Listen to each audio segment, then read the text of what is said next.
감사합니다.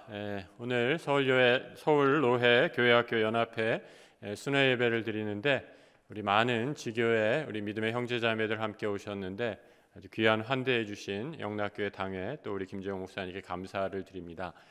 또 오늘 예배를 통해서 우리 서울로해 교회학교가 다시 한번 또 새로운 하나님의 부흥의 은혜를 경험하는 복된 예배 되시고 또 함께 수고하시는 모든 우리 지교회 교회학교 위에 하나님의 크신 동행하심이 함께하기를 기도합니다. 오늘은 요한복음 5장에 있는 말씀을 통해서 모든 것을 새롭게 하는 복음의 능력이라는 제목으로 함께 말씀의 은혜 나누도록 하겠습니다. 사람들이 많은 줄을 서 있었습니다. 베데스다라는 못 가운데 들어가면 병이 나을 것이다 라는 그런 믿음이 있었습니다. 이곳은 아마 간헐천이었던 것 같습니다. 가끔씩 물이 동하게 되면 그 물이 움직일 때 사람들이 병든 환자들이 그 안에 들어가면 병을 낫겠다라는 많은 사람들의 믿음이 있어서 그 물이 동할 때를 기다리면서 수많은 사람들이 베데스다 연못 주위에 줄을 서서 기다리고 있었던 거죠. 그런데 오늘 본문에서 38년 된 병자는 그 물이 동할 때도 도무지 들어갈 수 없습니다. 아무도 그를 들어서 물이 동하는 연못에 넣어줄 사람이 없었기 때문이죠. 우리 주님이 이곳을 지나가시다가 이 환자를 보면서 이렇게 물으십니다. 내가 낫고자 하느냐? Do you want to get well? 킹 제임스 버전을 보니까 이렇게 번역을 했어요. Will you made whole? 내가 온전하여 지기를 원하느냐? 이렇게 물으십니다.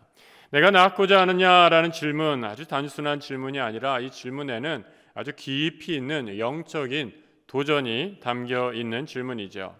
내가 낫고자 하느냐 이 질문, 바로 병자의 환경에 대해서 우리 주님이 도전하시는 질문입니다. 38년 된 병자는 자신이 더 이상 나을 수 없다라고 생각했죠. 내 힘으로 어떠한 일도 할 수 있는 일이란 없다라고 생각했습니다. 38년 동안 병을 앓았다. 여러분, 긴 병에 효자 없다라고 얘기하지 않습니까? 그의 삶이 완전히 다 파괴되었다는 것을 의미합니다. 내 불행은 병 때문이라는 것이지요. 어느 누구도 나를 구해줄 사람 아무도 없다라는 겁니다. 자신의 환경에 맞서 싸우려는 어떠한 의지도 상실한 그런 상태에 있습니다. 도와주는 사람이 아무도 없습니다. 가족도 그를 떠났습니다. 이때 우리 주님께서 내가 낫고자 하느냐 이렇게 물으신 것입니다. 한 집사님이 오랫동안 기도하신 후에 아이를 갖게 되었습니다. 그런데 이 아이가 장애로 태어났습니다. 여러분, 얼마나 마음이 무겁고 힘들었겠습니까? 집사님 오랫동안 기도하시다가 하나님의 음성을 듣게 되었죠. 그 음성이란 이런 것입니다. 여보, 그 아내 되시는 집사님과 기도하시면서 얻은 하나님의 음성이지요. 여보, 이 아이를 하나님께서 다른 데 맡길 집이 없어서 우리에게 이 아이를 선물로 주신 것 같아. 하나님이 나에게 그렇게 음성을 주셨어. 우리 힘들지만 이 아이를 하나님이 주신 선물로 생각하고 잘 키우자. 이렇게 다짐을 했다라는 거죠. 집사님, 지금도 이 부부 열심히 자녀를 양육하면서 하나님 나라, 하나님께서 주신 귀한 자녀를 정성껏 돌보고 계십니다. 환경에 맞서 싸워서 그 안에 숨겨진 하나님의 뜻을 바라보는 것이 믿음이다라고 이렇게 말씀드릴 수 있습니다. 나는 왜 더 좋은 부모를 만나지 못했을까? 나는 왜 남들처럼 건강하지 못할까? 왜 나는 좋은 머리를 갖고 태어나지 못했을까? 이렇게 원망하죠. 그런데 우리 주님은 내가 낫고자 하느냐 물으십니다. 내 삶에 주어진 환경에서 하나님께 영광을 돌리고 있는지 묻고 계시지요. 환경과 자신의 처지를 원망하고 평생 누구를 탓하는 삶이 아니라 지금 내 모습 이대로 부르시는 주님의 음성에 응답하는가, 우리 주님께서 묻고 계시는 것입니다. 1809년에 시몬 브라이와 그의 아내 모니크는 네 번째 아이를 얻게 됩니다. 그리고 그 아이의 이름을 루이스 브라이라고 이렇게 짓게 되죠. 아버지 시몬은 파리 근교에서 말에 필요한 연장을 만드는 마구 장인이었습니다. 루이스의 나이 4살, 여러분 가장 호기심이 많은 그런 나이 아닙니까? 루이스가 아빠가 일하는 이 마구 상인 그 숍에 가서 이것저것 만지다가 그만 날카로운 송곳이 그의 눈에 떨어지고 말았습니다. 마구의 안장 가죽에 구멍을 내는 송곳이었으니까 얼마나 날카로운 송곳이었겠습니까? 한쪽 눈을 다치고 나서 얼마 안 되어서 나머지 눈에도 똑같이 감염이 되어 4살짜리 루이스는 양쪽 눈을 다 잃는 실명을 하고 말지요. 아이도 눈앞이 깜깜해지고 아이의 부모도 어떻게 키워야 하나 정말 눈앞이 캄캄하게 되죠. 루이스는 이후에 파리에 있는 왕실 실명아동학기에 다니게 됩니다. 그리고 12살이 되어서 문득 이런 생각을 하게 되죠. 나처럼 앞을 못 보는 맹인들이 책을 읽을 수 있는 방법은 없을까? 생각을 하다가 루이스가 찾아간 곳, 바로 그가 어릴 적에 아무것도 모르고 들어갔던 아버지의 가게였습니다. 손을 이리저리 내밀면서 이것저것 만져보다가 루이스가 만진 것, 바로 4살 때 그의 눈에 떨어진 송곳, 그 연장을 발견하게 되죠. 그리고 바로 이거다, 유레카 하듯이 바로 이거다라고 소리치게 됩니다. 루이스가 손에 잡은 것, 그를 실명시켰던 송곳이었던 겁니다. 루이스는 당시 프랑스 군대에서 점자가 아주 제한적으로 사용되었다라는 것을 알게 되죠. 그리고 이를 더 확대해서 맹인들을 위한 점자 체계를 고안해냅니다. 루이스 덕분에 이제 수많은 앞을 못 보는 사람들이 어려운 수학 문제도 해결하고 더 나아가 음악을 작곡할 수 있는 요령도 터득하게 되죠. 루이스는 실명이라는 환경을 탓하지 않았습니다. 앞을 못 보는 상황 속에서도 누구를 원망하지 않았지요. 그런 환경을 뛰어넘어 자신과 같이 앞을 못 보는 사람을 위한 섬김의 사명을 감당했던 것입니다. 환경을 뛰어넘어 자신의 사명을 감당했던 그 삶 앞에 앞을 못 보는 장애는 그렇게 큰 장애가 아니었던 것이죠.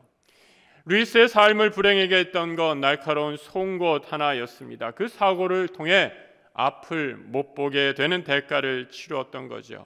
하지만 그는 환경에 사로잡히지 않았습니다. 자신에게 가장 큰 고통을 준 그 송곳으로 위대한 일을 해내었던 것이죠. 교회학교 연합회 순회 예배를 드리시는 우리 모든 믿음의 형제자매들 한번 생각해 보시기 바랍니다. 여러분, 내 삶을 힘들게 하는, 심지어 아무것도 못하게 하는 나의 송곳이 있는가?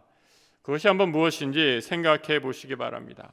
가족 간의 불화입니까? 관계의 아픔입니까? 사랑하는 사람의 죽음입니까? 수많은 우리 삶의 송곳이 도사리고 있지요. 하지만 하나님께서는 때로 우리 삶의 송곳을 사용하시죠. 나의 송곳을 사용하셔서 우리 주변의 사람들을 위로하기를 원하십니다. 하나님의 위로를 체험하는 사람만이 하나님의 사명자로 우뚝 설 수 있기 때문이죠. 내 삶의 문제를 믿음으로 극복하고 이겨낼 때 우리는 환경을 극복하고 하나님의 영광을 드러내는 새로운 사명을 부름받게 되기 때문입니다. 우리 교회학교 연합으로 예배드리는 이 자리에 계신 많은 분들, 아마 대부분 교사로 섬기시는 분들이라 생각합니다. 여러분, 각 교회 지교회마다 교회학교에 많은 어려움들이 있는 것을 알게 되죠. 여러분, 교회의 어려운 환경이 무엇이겠습니까? 모두가 다 다른 환경 가운데 있지만 그 환경이 우리를 뒷걸음질 치게 하고 하나님의 비전을 실천하는 데 방해된다면 우리는 한번 다시 생각해 보아야 합니다. 교회학교의 교사는 어려운 환경과 여건, 그 좌절하고 낭망하는 사람들이 아니라 모든 것을 새롭게 하시는 복음의 능력으로 가르치는 복음의 메신저들이기 때문입니다. 함께 예배드리는 우리 모든 서울로의 교회학교 믿음의 성도들 위해 하나님의 말씀의 능력으로 하나님이 주신 사명 온전히 감당하는 교사들 되길 우리 주님의 이름으로 축복합니다. 두 번째로 예수님이 내가 낫고자 하느냐라는 질문은 남의 탓, 변명에 대한 우리 주님의 도전이 들어 있습니다. 내가 낫고자 하느냐라는 주님의 질문에 대해 이 사람의 대답이 무엇입니까? 7절에 이렇게 얘기하죠. 주님, 물이 움직일 때 나를 들어서 못에다가 넣어주는 사람이 없습니다. 내가 가는 동안에 남들이 나보다 먼저 못에 들어갑니다. 병자는 자신의 불행이 다 남 탓이다라고 이렇게 얘기하죠. 나보다 먼저 사람들이 들어갑니다. 그러니 내가 이 불행에서 헤어나올 길이 없습니다. 무기력한 모습으로 살아갑니다. 여러분, 우리가 삶에서 흔히 불평하는 사람들 가만히 그 얘기를 들어보면 남의 탓을 하는 사람 얼마나 많은지 모릅니다. 세상을 원망하고 주위 사람들을 탓하고 힘들게 합니다. 여러분, 혹시 부부싸움 하신 적 있으십니까? 최근에 부부싸움 한 기억을 한번 더듬어 보시기 바랍니다. 누구 잘못 때문이죠? 대답하기 싫으시지만 내 잘못은 별로 없고 다 상대편 배우자 탓 아닙니까? 내가 잘못해서 싸운 적은 별로 없는 것 같아요. 다 남 탓하며 남편 탓, 아내 탓하며 우리가 싸우고 분쟁하는 것 아닙니까? 그런데 여러분, 오늘 38년 된 병자도 마찬가지로 생각하지요. 자신의 불행, 나를 이렇게 낳아준 부모 때문이다. 나보다 먼저 저 못에 들어가는 나보다 형편이 조금이라도 나은 사람들 때문이다. 단 하루도 행복한 삶을 살아갈 수 없게 되죠. 주님이 오늘 우리에게 물으십니다. 내가 낳고자 하느냐? 나의 문제에만 집착해서 하나님 이것 해주세요, 저것 해주세요 기도하죠. 이것 해주시면 저것 해주시면 하나님 나라를 위해 헌신하겠습니다 라고 다짐하죠. 그런데 여러분, 좀 더 솔직해 보시기 바랍니다. 정말 하나님이 내 기도에 그대로 응답하셨을 때 여러분, 정말 하나님께 그렇게 헌신하셨습니까? 다짐하고 소원하지만 마침내 그것을 들어주셨을 때 하나님이 나에게 그 기도를 들어주셨던 은혜는 다 망각하고 내 힘으로 내 능력으로 된 것처럼 착각하며 살아가는 것이 우리의 모습은 아닙니까? 여러분, 아무리 좋아 보여도 우리가 착각하면 안 됩니다. 그 일을 통해 하나님께 가까이 나아가지 못한다면 그 일은 하나님으로부터 온 것이 아닙니다. 좋은 직장을 얻고 좋은 학교에 합격하고 돈을 많이 벌어서 남부러운 삶을 사는 것 얼마나 큰 축복입니까? 그런데 이런 모든 축복으로 인해 하나님으로부터 더 멀어진다면 이는 축복이 아니라 재앙이죠. 반대로 내가 보기에 아무리 나빠 보여도 그 일을 통해 하나님께 더 한 걸음 나아간다면 이는 하나님의 섭리요 은혜입니다. 병에 걸린 연약한 상태마저도 하나님께서 나를 향한 은혜요 축복임을 고백하는 것이죠. 건강하면 건강한 대로, 병들면 병든 대로, 많이 가지면 부한 대로, 없으면 빈한 대로 내 처지와 상태에 상관없이 하나님 앞에 한 걸음 더 나아가는 것, 그것이 바로 우리 믿음의 성도들의 자세다라는 거죠. 어렵고 힘든 고난의 터널을 지나지만 그 고난 중에 하나님의 은혜를 체험하고 하나님을 만난다면 이처럼 큰 축복과 은혜가 없는 것입니다. 누가 나를 도와주지 않아서 여러분 지금 불행에 처했다라고 생각하십니까? 좋은 부모 만나지 못해, 좋은 배우자 만나지 못해, 우리 자식놈들이 늘 내 속을 새겨서 뭐 하나 제대로 되는 일이 없다라고 불평하십니까? 바로 그때가 하나님을 만날 때입니다. 내가 낳고자 하느냐? 우리 주님의 음성을 들으실 때입니다. 내 환경 때문에, 내 변변치 않은 배경 때문에, 누구 때문에 출세하지 못한다고 변명하지 마시기 바랍니다. 내가 원한 대로 하나님이 은혜로 다 들어주신다 해도 내가 그 은혜를 받을 만한 그릇이 안 되면 그것은 오히려 축복이 아니라 재앙이 되지요. 주님은 이 38년 된 병자를 바라보시는 관점이 우리와 완전히 다른 것을 보게 됩니다. 병자는 나를 들어서 이 우물에 넣어달라라고 이렇게 얘기하지만 우리 주님은 이 병자의 전인적인 회복과 치유를 바라보며 말씀하십니다. 나의 욕심을 따라 구하는 것이 아니라 보다 온전한 하나님의 사람으로 하나님 피조물의 본연의 모습으로 회복시키기 위해 내가 낳고자 하느냐라고 묻고 계신 것이죠. 내 안에 상처가 있습니다. 죄의 상처, 사랑하는 사람들로 받은 관계의 파괴로 인한 쓴뿌리라고도 이야기합니다. 누구에게도 내어놓기 어려운 아픔이죠. 그리고 이 불행 바로 다 이 때문에, 바로 저 사람 때문에, 누구 때문에 하며 변명하며 살아왔습니다.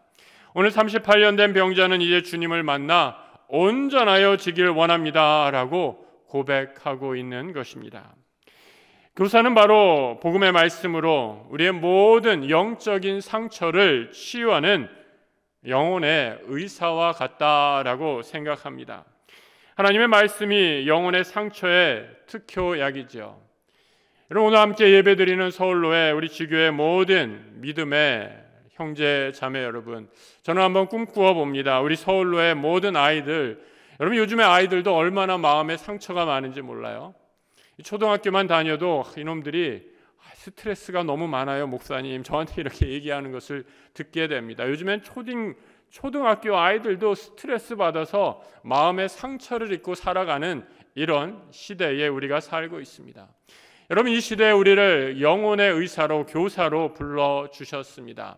우리 선생님을 만나는 우리 모든 교회 학교의 아이들이 온전하여지는 놀라운 은혜의 역사, 모든 것을 새롭게 하시는 복음의 능력으로 온전하여지는 우리 어린 영혼들이 되기를 우리 주님의 이름으로 축복합니다. 세 번째로, 내가 낫고자 하느냐라는 이 질문은 우리의 책임을 요청하시는 질문입니다. 주님은 나보다 먼저 들어가는 사람들 때문에 아직 내가 이 모양 이 꼴입니다 라고 변명하는 38년 된 환자의 말에도 개의치 않고 이렇게 말씀하시죠. 오늘 본문 9절의 말씀입니다. 예수께서 이르시되 일어나 내 자리를 들고 걸어가라. 일어나 내 자리를 들고 걸어가라. 병은 주님이 고쳐주십니다. 그런데 환자 편에서 해야 할 일이 있다라는 거죠. 병은 내가 고쳐준다. 더 이상 환경과 주변을 탓하지 말아라. 하지만 이런 삶의 태도로는 내가 결코 나음을 입을 수 없다. 먼저 내 힘으로 일어나라 라고 말씀하십니다. 여러분, 우리말에는 잘 드러나지 않지만 영어 성경을 보면 동사를 잘 살펴보시기 바랍니다. 일어나라, get up 얘기하시죠. 이전의 죄의 자리, 좌절과 절망의 자리에서 일어나야 합니다. 그래야 온전한 새로운 삶을 살 수 있습니다. 그리고 오랫동안 깔고 앉았던 너의 매트를 들어라, pick up 합니다. 그리고 걸어가라, walk 말씀하십니다. 너의 매트를 들고 자리를 들고 내 삶이 어떠했는지 늘 기억하라라는 것이죠.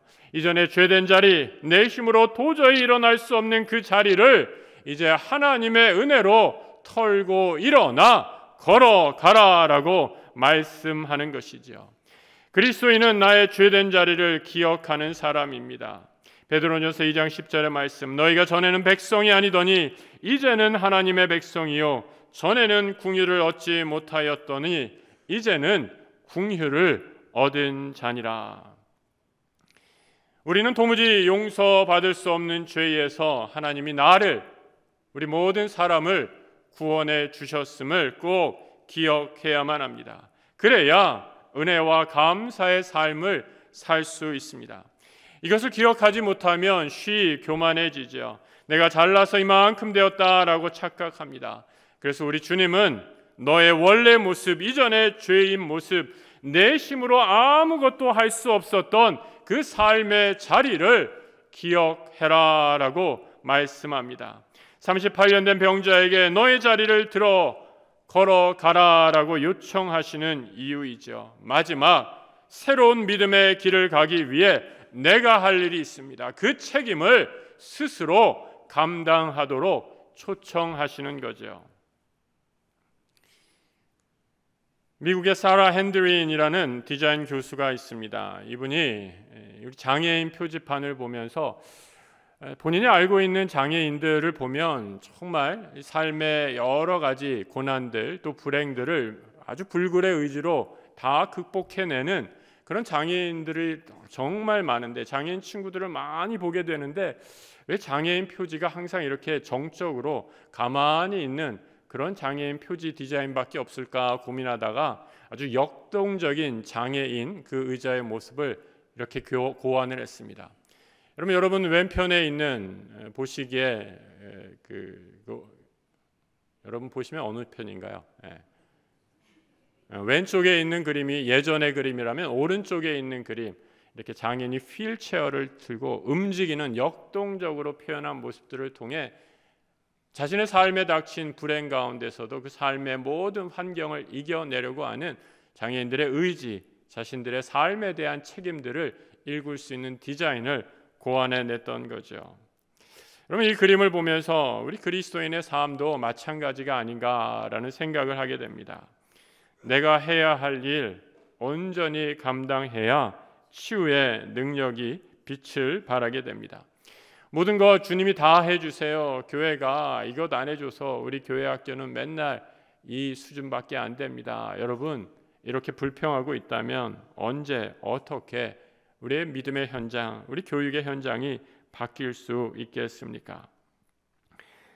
모든 것을 주님이 다 해주세요라고 맡기면 나는 아무것도 안 하려는 태도, 온전한 신앙인의 자세라고 할 수 없지요. 오늘 본문 읽어주신 본문의 5장 14절 그 뒤로 넘어가면 이렇게 주님이 이 38년 된 병자에게 이렇게 말씀해 주지요. 내가 이제야 훌륭해졌구나. 내가 다 나았구나. 이제 다시 죄된 삶으로 돌아가지 말거라. 다시 죄로 돌아가면 이전보다 더 나빠질 것이다. 오늘 병자에게 내가 나았고자 하느냐 물으셨던 것처럼 우리 주님 오늘 우리에게 묻고 계십니다. 주님은 우리를 온전한 자녀로 부르시기 위해 이 땅에 오셨습니다. 내 삶에 주님이 주시는 풍성한 삶의 은혜를 누리지 못하는 이유가 무엇입니까? 내가 낫고자 하느냐? 우리의 과거의 모든 얽매인 죄의 사슬, 환경의 사슬에서 벗어나시기 바랍니다. 누구 때문이다 라고 사람을 탓할 필요도 없습니다. 주의 음성 듣고 내 자리를 들고 일어나 걸어가십시오. 내가 해야 할 책임을 감당하시기 부탁합니다. 이 땅의 말씀의 종인 교사는 하나님의 말씀의 능력으로 모든 환경을 새롭게 하시는 영과 육을 온전케 하는 영혼의 교사이기 때문입니다. 주님이 나를 부르시는 그 귀한 사명에 순종해서 우리에게 맡겨주신 생명 구하는 사명, 온전케 하는 사명을 더 열심히 감당하는 우리 서울로의 교회학교 모든 충성된 종들 되시길 우리 주님의 이름으로 축복합니다. 함께 기도하겠습니다. 주님, 내가 낫고자 하느냐? 주의 음성 듣게 하여 주옵소서. 오직 주의 온전하신 말씀으로 새로워질 수 있음을 고백합니다. 우리에게 맡겨주신 귀한 영혼, 복음의 능력으로 온전케 하는 사명 감당하는 서울로의 모든 지교회 주의 신실한 종들 되게 하여 주옵소서. 주 예수 그리스도 이름으로 기도드립니다. 아멘.